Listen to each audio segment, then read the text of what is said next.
കാനഡയുടെ express entry പ്രോഗ്രാമിൽ 2025 മുതൽ കാര്യമായ മാറ്റങ്ങൾ വരികയാണ്. ഇമിഗ്രേഷൻ, റെഫ്യൂജീസ്, സിറ്റിസൺഷിപ്പ് കാനഡ പ്രഖ്യാപിച്ച പരിഷ്കരിച്ച സമ്പ്രദായത്തിൽ പുതിയ കാറ്റഗറി അധിഷ്ഠിത തെരഞ്ഞെടുപ്പുകൾ, കാനഡയിലെ അപേക്ഷകർക്കായി വിപുലീകരിച്ച വഴികൾ, സമഗ്ര റാങ്കിംഗ് സിസ്റ്റത്തിലെ ക്രമീകരണങ്ങൾ എന്നിവയെല്ലാം ഉൾപ്പെടുന്നുണ്ട്. കാനഡയുടെ വികസിച്ചുകൊണ്ടിരിക്കുന്ന തൊഴിൽ വിപണി ആവശ്യങ്ങൾ നിറവേറ്റുന്നതിനും ഭാഷാ വൈവിധ്യത്തെ പ്രോത്സാഹിപ്പിക്കുന്നതിനും ഉയർന്നുവരുന്ന വ്യവസായങ്ങൾക്ക് മുൻഗണന നൽകുന്നതിനുമാണ് ഈ മാറ്റങ്ങൾ രൂപകൽപ്പന ചെയ്തിരിക്കുന്നത്. കാനഡയ്ക്ക് ഏറ്റവും ആവശ്യമുള്ള ചില തൊഴിൽ വിഭാഗങ്ങളിലോ കഴിവുകളിലോ കേന്ദ്രീകരിച്ചുള്ള പ്രത്യേക തെരഞ്ഞെടുപ്പ് പ്രക്രിയയായിരിക്കും ഇനി ഉണ്ടാവുക. കാനഡയിൽ ഇതിനകം താമസിക്കുന്ന ആളുകൾക്ക് സ്ഥിരതാമസത്തിന് യോഗ്യത നേടുന്നതിന് കൂടുതൽ അവസരങ്ങൾ ഉണ്ടാവുകയും ചെയ്യും. അപേക്ഷകരെ റാങ്ക് ചെയ്യുന്ന സിസ്റ്റം കാനഡയുടെ തൊഴിൽ വിപണി ആവശ്യങ്ങളിൽ ശ്രദ്ധ കേന്ദ്രീകരിക്കുന്നതിൻ്റെയും വളരുന്ന വ്യവസായങ്ങളെ പിന്തുണയ്ക്കുന്നതിൻ്റെയും കൂടുതൽ ഭാഷാ വൈവിധ്യത്തെ പ്രോത്സാഹിപ്പിക്കുന്നതിൻ്റെയും അടിസ്ഥാനത്തിലാണ് കേന്ദ്രീകരിക്കുക. ഈ മാറ്റങ്ങൾ തൊഴിലുടമകളിൽ നിന്നും പ്രവിശ്യകളിൽ നിന്നും മറ്റ് ഗ്രൂപ്പുകളിൽ നിന്നുമുള്ള ഫീഡ്ബാക്കിന്റെ അടിസ്ഥാനത്തിലാണ് രൂപകൽപ്പന ചെയ്തിരിക്കുന്നത്. 2024 ജൂണിനും ജൂലൈക്കും ഇടയിലുള്ള പബ്ലിക് കൺസൾട്ടേഷനുകൾ എക്സ്പ്രസ് എൻട്രിയിലെ മാറ്റങ്ങൾ രൂപപ്പെടുത്തുന്നതിന് വിലപ്പെട്ട ഇൻപുട്ട് വാഗ്ദാനം ചെയ്തുവെന്നാണ് റിപ്പോർട്ടിൽ വ്യക്തമാകുന്നത്.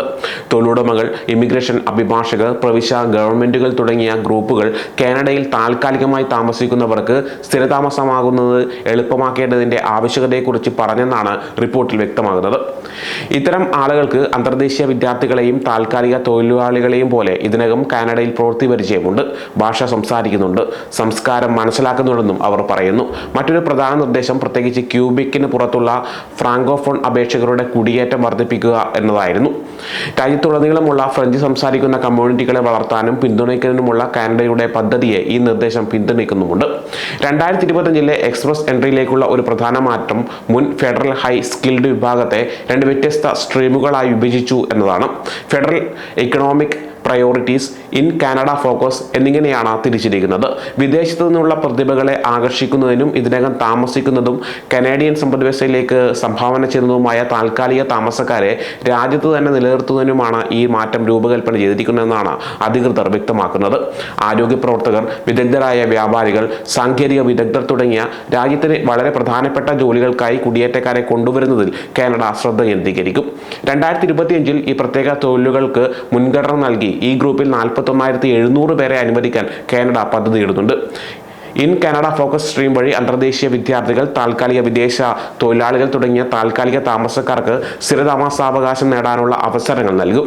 ഈ സ്ട്രീമിൽ 2025 82,980 അഡ്മിഷനുകളായിരിക്കും ഉണ്ടായിരിക്കുക. കാനഡയുടെ എക്സ്പ്രസ് എൻട്രി സിസ്റ്റം വഴി ഇമിഗ്രേഷനായി അപേക്ഷിക്കുന്ന ആളുകളെ റാങ്ക് ചെയ്യാൻ ഉപയോഗിക്കുന്ന പോയിന്റുകളെയാണ് CRS സ്കോറുകൾ അല്ലെങ്കിൽ കോംപ്രിഹെൻസീവ് റാങ്കിംഗ് സിസ്റ്റം സ്കോറുകൾ എന്ന് പറയുന്നത്. ഈ സ്കോറുകളിലും മാറ്റങ്ങൾ വരുത്തിയിട്ടുണ്ട്. ഹെൽത്ത് കെയർ, സ്കിൽഡ് ട്രേഡുകൾ തുടങ്ങിയ പ്രത്യേക ജോലികളിലുള്ള ആളുകൾക്ക് ആവശ്യമായ CRS പോയിന്റുകൾ കുറച്ചിട്ടുണ്ട്.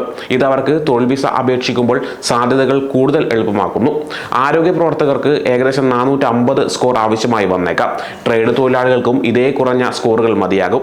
കനേഡിയൻ പ്രവൃത്തി പരിചയമോ പ്രവിശ്യ നോമിനേഷനോ ഇല്ലാത്ത പൊതു അപേക്ഷകർക്ക് കനേഡിയൻ വിസ ലഭിക്കുക എന്നത് കൂടുതൽ കഠിനമായിരിക്കും. കൂടാതെ 540-നടുത്ത് സ്കോർ വേണ്ടിവരും. തൊഴിലാളികളുടെ കുറവ് പരിഹരിക്കുന്നതിനായി അധ്യാപകർ, കുട്ടികൾക്ക് വിദ്യാഭ്യാസം നൽകുന്നവർ, പ്രത്യേക വിദ്യാഭ്യാസ പരിശീലകർ എന്നിവർക്കായി ഒരു പുതിയ വിഭാഗം സൃഷ്ടിക്കാൻ തന്നെ കാനഡ പദ്ധതിയിടുന്നുണ്ടെന്നാണ് റിപ്പോർട്ട്.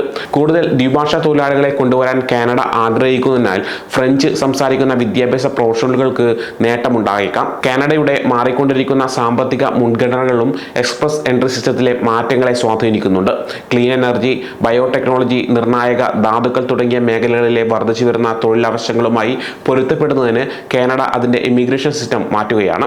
പുനരുപയോഗ ഊർജ്ജം, ബയോടെക്നോളജി, പ്രകൃതി വിഭവങ്ങൾ കൈകാര്യം ചെയ്യൽ എന്നിവയിൽ വൈദഗ്ധ്യമുള്ള ആളുകൾക്ക് കാനഡയിലേക്ക് മാറാനും ഗ്രീൻ എനർജിയിലും സാങ്കേതിക വിദ്യയിലും രാജ്യത്തെ വളരാൻ സഹായിക്കാനും പുതിയ അവസരങ്ങൾ ലഭിക്കും. ലേബർ മാർക്കറ്റ് ഇമ്പാക്ട് അസസ്മെന്റ്, പിന്തുണയുള്ള തൊഴിൽ ഓഫറുകളുള്ള ആളുകൾക്ക് നൽകുന്ന ബോണസ് പോയിന്റുകൾ കാനഡ നീക്കം ചെയ്തേക്കാമെന്നും സൂചനകളുണ്ട്. ഈ പോയിന്റുകൾ നിലവിൽ സർക്കാർ അംഗീകരിച്ച ജോലി ഓഫറുള്ള അപേക്ഷകർക്കാണ് നൽകുന്നത്.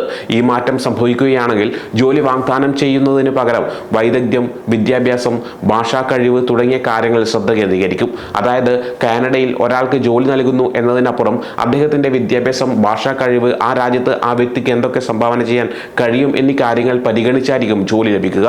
കാനഡ കുടിയേറ്റത്തിലും മറ്റും പുതിയ നയങ്ങൾ വരുത്തുമ്പോൾ രാജ്യത്തിന്റെ പുതിയ മുൻഗണനകളുമായി പൊരുത്തപ്പെടുന്നതിന് അപേക്ഷകർ അവരുടെ പ്രൊഫൈലുകൾ ക്രമീകരിക്കേണ്ടതായി വരും.